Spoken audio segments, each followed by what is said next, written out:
com tantas pautas para cuidar, como por exemplo a reforma da Previdência, a reforma tributária, a retomada do crescimento econômico, o controle da inflação, o combate à corrupção, a luta contra o desemprego, né? A melhoria da saúde pública, a sanidade das contas públicas, a melhoria da educação no país.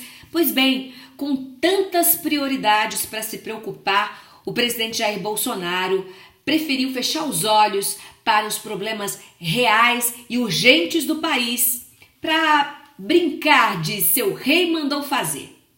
Pois bem, como um déspota mimado, o presidente modificou a canetada através de um decreto administrativo, o chamado Estatuto do Desarmamento.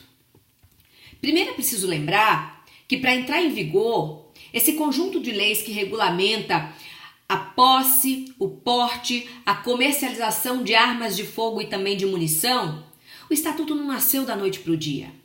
A Lei 10.826, do ano de 2003, ela surgiu no Ministério da Justiça, ela tramitou nas duas casas legislativas, ou seja, na Câmara e no Senado, e após várias discussões, e entendimentos, foi aprovada, enfim.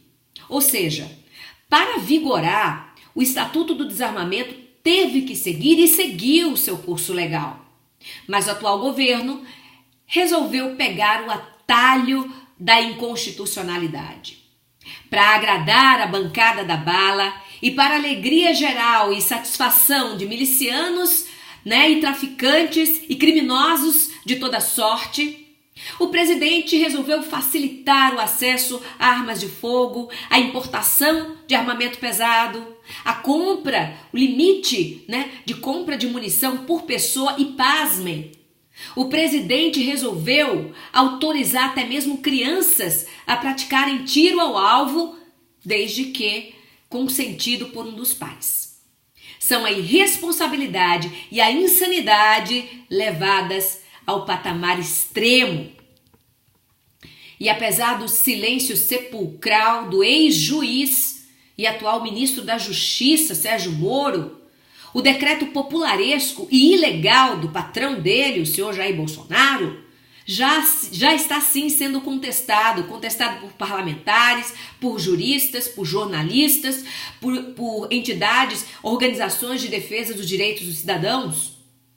Na Câmara dos Deputados, por exemplo, o presidente Rodrigo Maia já advertiu o Palácio do Planalto a retirar do texto do decreto trechos que já são considerados inconstitucionais.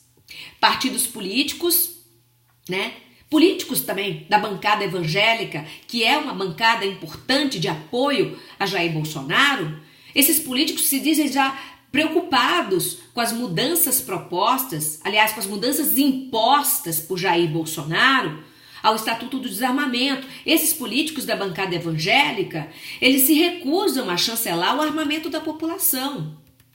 Partidos políticos também já entraram com pedidos junto ao Supremo Tribunal Federal, ao STF, para que o tribunal declare esse decreto armamentista de Bolsonaro inconstitucional. O relator é o ministro Celso de Mello. Que bom, Caiu para ele. Então, na Câmara dos Deputados e no Senado Federal, os parlamentares estão se mobilizando também para votar um decreto legislativo que torne sem efeito esse decreto do Executivo, essa decisão totalitária do presidente da República. A maioria dos juristas concorda que o decreto do Executivo, o decreto de Jair Bolsonaro, o decreto armamentista, está em desacordo com as leis e com a Constituição do nosso país. Primeiro porque não cabe ao Executivo legislar. O presidente pode sim apresentar projetos de lei, mas jamais pode aprová-los. Essa é a missão dos parlamentares, que foram eleitos para interpretar e para representar a vontade da população, votando leis que visem o bem comum.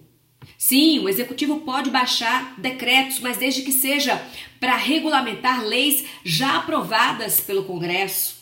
sem jamais inovar, sem jamais inventar, criar, nem muito menos se opor à essência da legislação. E esse não é o caso do decreto bolsonarista. O Estatuto do Desarmamento, ele foi discutido, foi votado, foi aprovado, foi sancionado em 2003, foi regulamentado em 2004 e vigora desde então. Quaisquer modificações à lei já estabelecida deve ser feita por meio de emenda ou por um novo projeto de lei. A jurisprudência ela é pacífica com relação a esse tema, porque pelo princípio da hierarquia legal, nenhum decreto pode modificar lei ordinária. No linguajar popular, seria algo do tipo: o rabo não pode abanar o cachorro. Por aí. Então, quando emite uma decisão que altera uma lei aprovada, sancionada e regulamentada, o executivo ele extrapola as suas funções e entra em rota de colisão com as funções de um outro poder, que é o legislativo. Agora, essa tentativa aí de derrubar ou mesmo de esvaziar o sentido do Estatuto do Desarmamento não é nenhuma novidade, não é surpresa. Essa foi uma das promessas de palanque de Jair Bolsonaro. Foi a proposta que ele apresentou para melhorar a segurança pública, vejam só. Mesmo popular, e a gente sabe que é uma proposta popular, a liberação do porte de armas é a típica solução fácil para problemas complexos, ou seja, não funciona, é placebo. Eu, pessoalmente, já defendi firmemente tanto o porte quanto a posse de armas de fogo.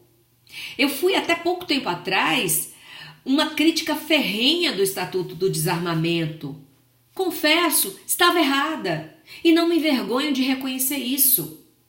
Mais armas em circulação não significam mais segurança para a população. Sem entrar em outros pormenores, e eu prometo que vou voltar a esse tema, até porque ele é muito complexo, né? E rende muita discussão ainda. Essa é uma questão até matemática. É uma questão, a princípio, lógica. Pesquisas feitas no mundo inteiro, elas são quase unânimes em afirmar: quanto mais pessoas armadas, maiores as chances de crimes passionais, suicídios e mortes acidentais. Gente, a vida não é brincadeira. Então, melhor não arriscar. Boa noite, Brasil.